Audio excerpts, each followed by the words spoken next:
it's got to be deep. It's got to be split in the locker room. No, it doesn't. And when all of that stuff happened in week 2, I told y'all, that type of stuff happens every week on every team, on every sideline. Period. That is a common practice. You're not always going to get along. Sometimes one person does a wrong thing and somebody will come over there and jump down your throat.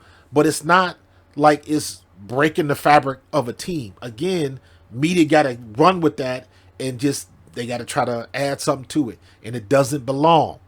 Keep it simple. The problem is when you keep it simple, you don't get the clicks, you don't get the traffic, and you don't sell magazines.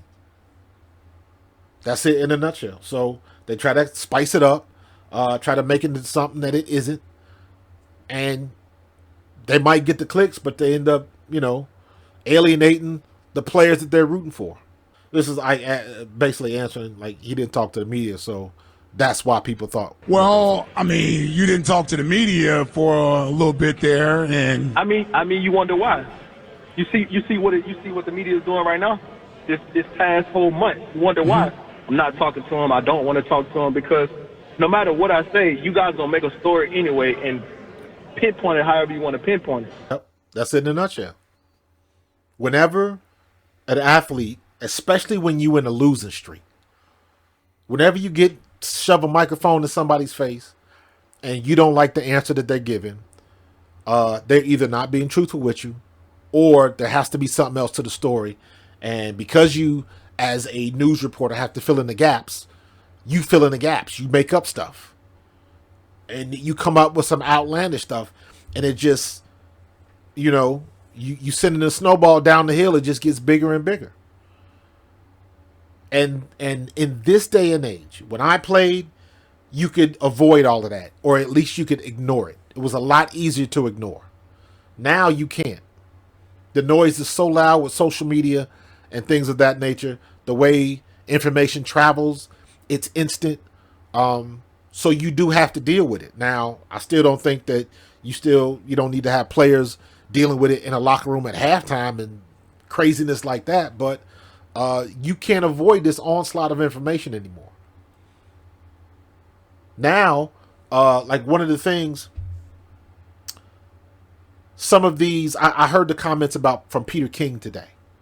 And the first thing I thought of was, and Peter King is respected and all of that, but some of the stuff people say, it comes, in my opinion, it comes from an archaic point of view. Like an old school point of view. And you got to remember, like a lot of these guys, 20, 30, 40 years in the game. 40 years being a reporter or a journalist covering the NFL. So they've seen it all.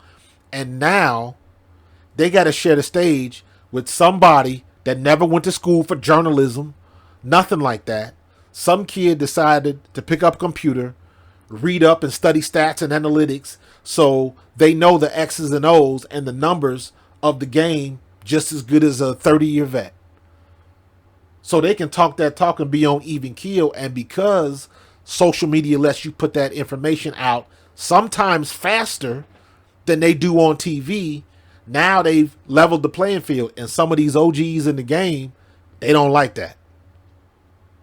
So they come from, they're obviously going to come from their perspective, but sometimes their perspective seems very out of date and old.